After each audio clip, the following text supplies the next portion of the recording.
Bonjour Bouba, bonjour aux autres invités, toute ma sympathie, à l'ensemble des millions de téléspectateurs de cette magnifique chaîne. Non, mais écoutez, nous avons d'autres casquettes. Vous auriez pu ajouter que je suis également conseiller spécial du président du COGEP, le Congrès panafricain pour la justice et l'égalité, c'est Charles Blé Goudé en Côte d'Ivoire. C'est d'ailleurs cela qui me vaut mes multiples séjours dans ce pays-là. J'ai d'autres casquettes, je suis chercheur et des plateformes pour 2025. Vous savez que cette position nous a valu quelques critiques à l'occasion de la dernière élection présidentielle parce que nous avons assumé notre positionnement qui était en faveur du président Biya, que nous avons estimé porter le projet de transition politique refondatrice qui en réalité est une posture à la fois politique mais également transitoire qui veut que le président dans ce mandat engage le Cameroun dans un vaste chantier de réforme. Et je me réjouis, Jean-Baptiste l'a dit tout à l'heure, il a dit dans son discours d'investiture il y a quelques jours, il compte engager le Cameroun dans le chantier de quelques réformes. Nous nous réjouissons au CPF parce que c'est la voie à laquelle nous avons besoin de définir de nouvelles trajectoires, tracer de nouvelles perspectives. Et celui qui nous a donné des garanties à même de ceux qui aujourd'hui sont des entraves à sa politique publique, à sa gouvernance. Et c'est fort donc de cela que nous aujourd'hui, au-delà du fait que les uns et les autres pensent que nous avons dévié, non. Ce n'est pas une déviance, c'est plutôt une cohérence et surtout un positionnement courageux en ces temps de balbutiement politique. Parce que, et nous le pensons et je le réitère, notre pays, et le président l'a dit, c'est un héritage commun.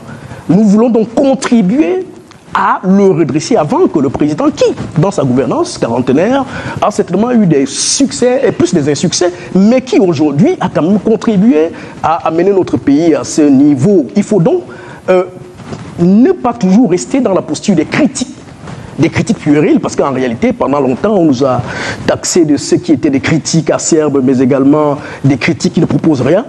Une fois que nous assumons donc un positionnement à travers des propositions, il faut que cela prenne le soin d'aller lire ce que nous proposons, parce que au-delà de tout, nous n'attendons pas grand-chose. Nous sommes des républicains.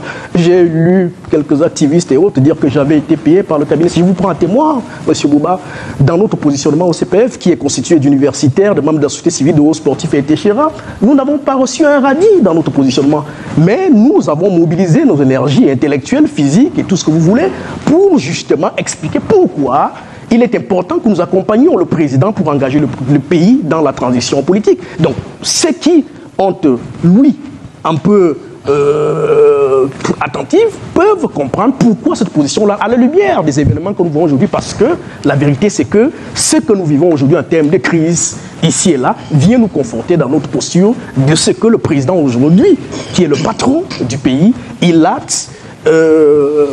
devrait engager le pays sur une voie transitoire en mobilisant toutes les énergies, quels qu'en soient les bords, qu'elles soient. Allez, posez les questions ici, mais je voudrais introduire par une question. Oui.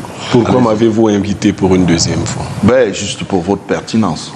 Alors, je suis heureux que vous vous réjouissiez de mon premier passage et peut-être du second. Oui. On attend, puisqu'il faut d'abord que le deuxième passage et qu'on puisse apprécier. Mais vous en réjouissez. Le premier passage, vraiment. Vous en êtes réjoui. Très, très. Du travail effectué par votre frère que je suis. Du travail effectué et même les téléspectateurs. D'accord. J'ai entendu un mot, on a dit que nous étions au carrefour. Non, nous sommes dans un cul-de-sac. Comment ça? Ça veut dire une voie sans issue. Vous savez, j'ai assisté à une fête, j'étais jeune garçon en Balmayo, et au cours de la fête, il y a eu une bagarre.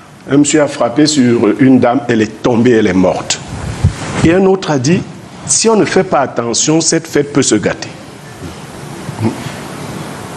Vous pensez qu'il peut y avoir mort dans une fête et la fête continue? Non. Mais la fête est déjà gâtée. Alors, voilà le discours qu'on... Si on ne fait... C'est gâté depuis. L'État n'est pas... Nous sommes dans un cul-de-sac, une voie sans issue. Oh, nous ne sommes pas au carrefour, nous sommes perdus. C'est-à-dire, une fois je revenais aussi de l'aéroport de Yaoundé, Simaline, j'avais Joseph-Antoine Bell dans mon véhicule et son épouse. Je me suis égaré, il y a un cul-de-sac, si vous... Alors je me suis retrouvé avec sur une voie sans issue. Oh, il fallait retourner, mais vous voyez, c'est difficile là. Donc c'est là que nous nous trouvons. Personne ne sait où nous sommes. Et ces gens de bonne foi qui parlent, qui disent... Vous avez dormi là-bas? Donc, ces gens de bonne foi qui parlent et qui disent, si des mesures rapides ne sont pas prises, Bouba, on n'enterre pas un homme avant, on n'enterre pas les habitudes d'un homme avant lui-même. On enterre un homme et ses habitudes meurent. Est-ce qu'ils ont vu leur champion se presser un jour? Voilà 10 jours donc qui sont passés. Vos urgences sont lentes, au propre comme au figuré. Quand vous arrivez dans les urgences et nous on vous dit asseyez-vous là. Vous dites non. Donc rien ne se fera. Et toute justification qui vise à dire que non, on avait peur que le pays aille à volo si on ne votait pas Paul Biya. Non, c'est de la flagornerie. Non, je ne répète pas forcément ce que quelqu'un a dit. J'ai entendu plein de choses. On a même dit aux gens que si Paul Biya part, eux, ils sont finis. Non, c'est exagéré. Donc, toutes ces théories qui visent à montrer qu'il y a un seul homme qui peut faire marcher le Cameroun sont de fausses théories. Et comme cela pourrait nous arriver à nous tous, cela lui arrivera. Quand viendra dans le moment pour le père de la nation, le deuxième, de se retirer naturellement, que deviendront les enfants? Ceux qui n'ont pas été préparés. Vous avez des brillants garçons, je ne le dis pas parce qu'il est là, comme Atemengue, venu d'Europe depuis là avec tout ce qu'il a dans la tête. On dit qu'il est jeune. Hein? Vous savez, ça sont les jeunes du RDP, c'est comme ça. C'est-à-dire, soit monsieur est jeune. Aucune fille de Ngoumou ne peut dire que le maire de Ngoumou est jeune. C'est un vieux. Et pourquoi? Mais il est vieux. Toi, les filles disent encore que tu es jeune. Moi, je suis un vieux. Nous sommes vieux. Mais cette affaire de jeunesse où le RDP s'est inventé, pour toi jeune. Mais cette affaire-là, Biya est arrivé ici, il avait carrément nos âges. Lui, il était jeune. C'est quand même, on ne peut pas ensauvager un peuple comme ça. Nous ne donnons pas bonne figure à la face du monde. Hein. Le monde se moque de nous.